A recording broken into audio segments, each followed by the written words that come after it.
été extrêmement actifs dans le soutien apporté à ces activités spatiales. Peut-être ne sont-elles pas aussi nombreuses et aussi intenses qu'on le voudrait, mais enfin, elles existent. Pour ce qui concerne la Lune et les missions auxquelles vous avez participé, la mission auquel vous avez participé, on a pratiquement...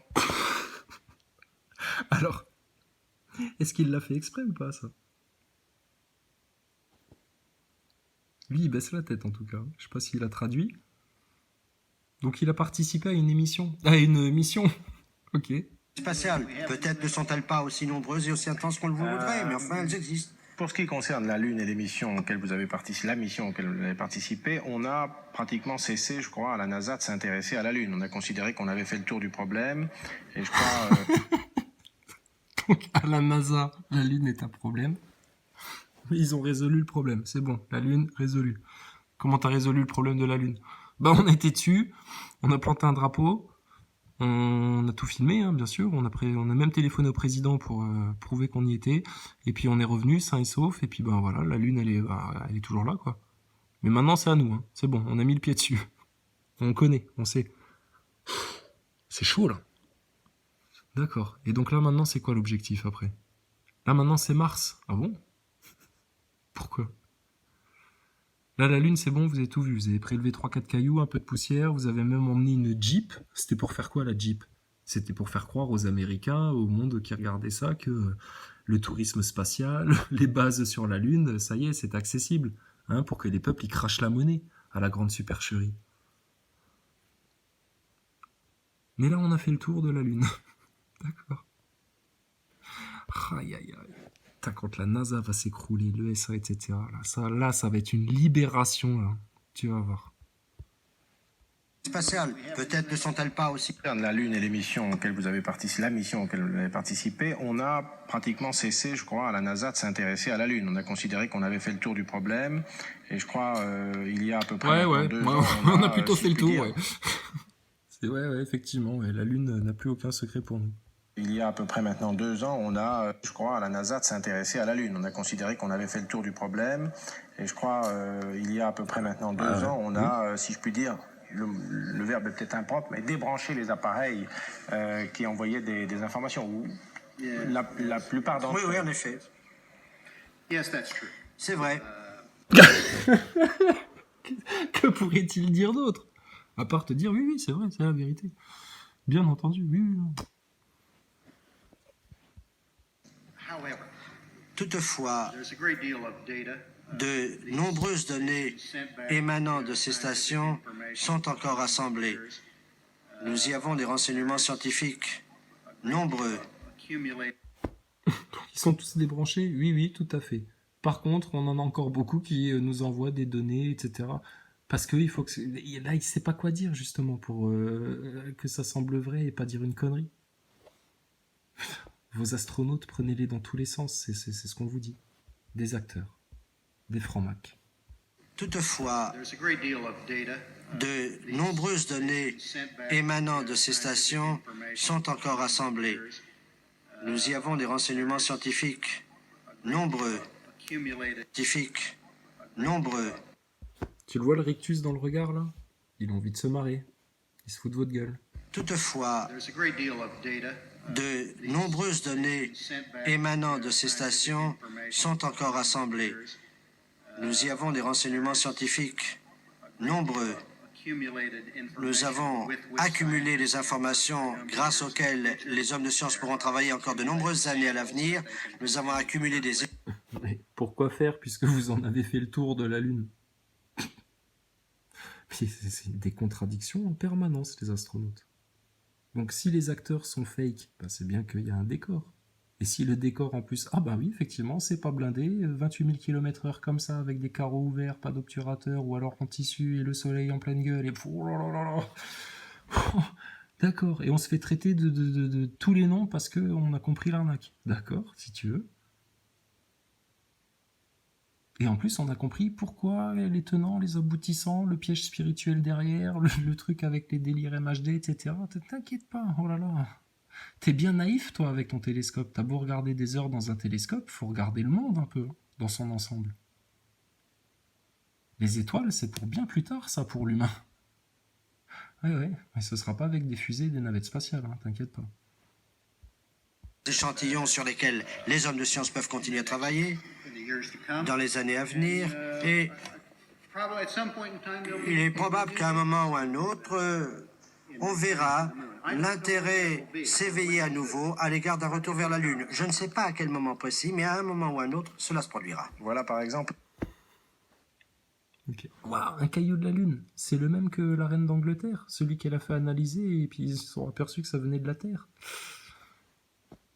Et ben ça, si ça vient de la Lune, ben moi je me les coupe. Non mais sérieusement, hein. Tu es un fanatique, tu viendras les couper toi-même. Si ça vient de la Lune, moi je me les coupe.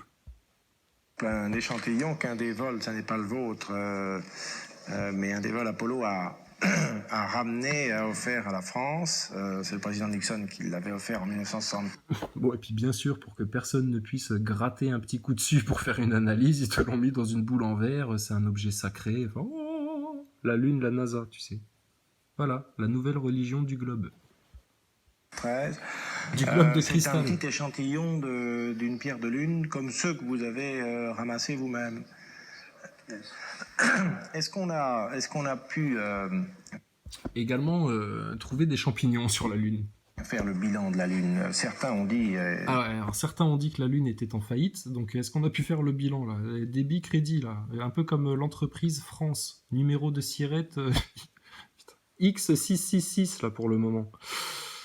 Ah là là, Macron. Qu'est-ce qui vous a pris de participer à une secte pareille?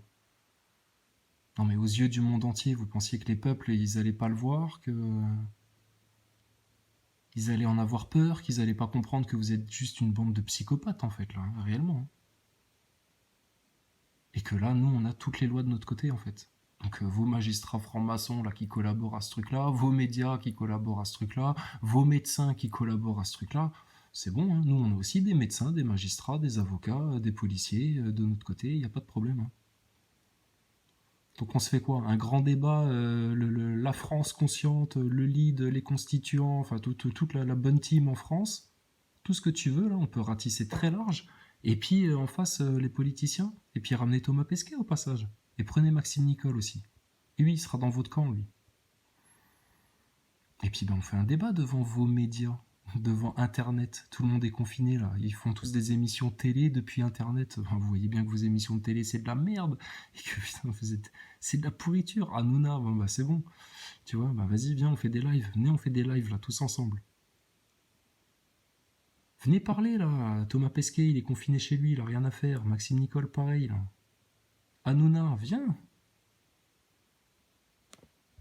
On invitera Mounir Majoubi, Maxime Nicole. Vous pourrez discuter comme au bon vieux temps, quand vous vous échangiez des SMS. Ça va, Maxime Nicole? Pas trop dur, les gilets jaunes? Non, non, t'inquiète pas.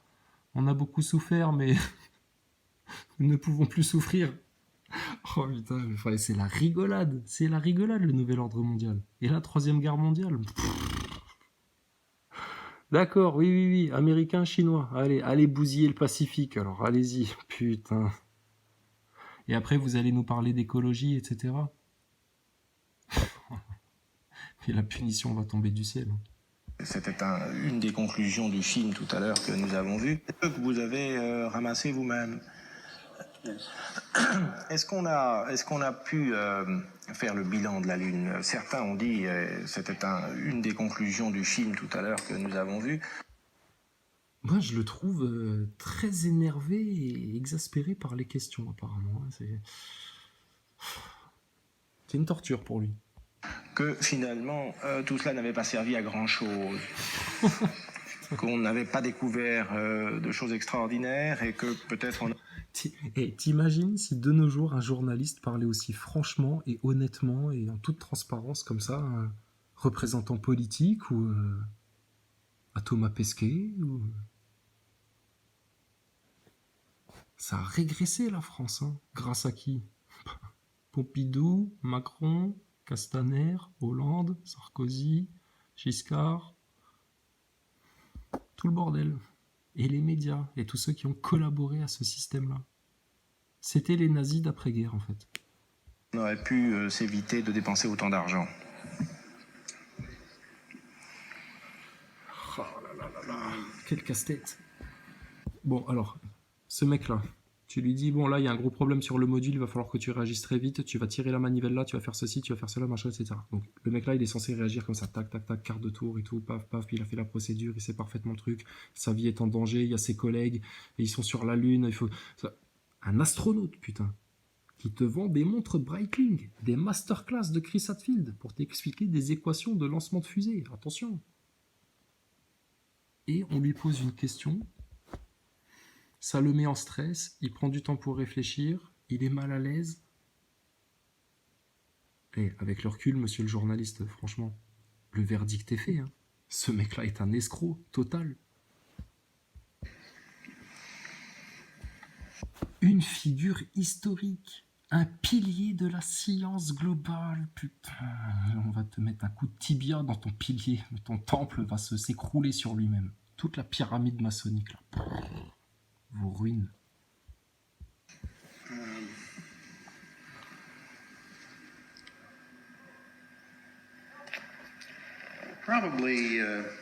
Écoutez,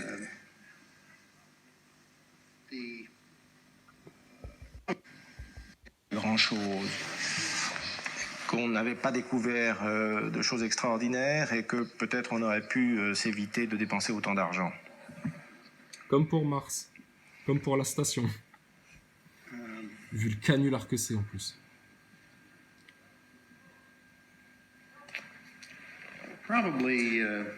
écoutez,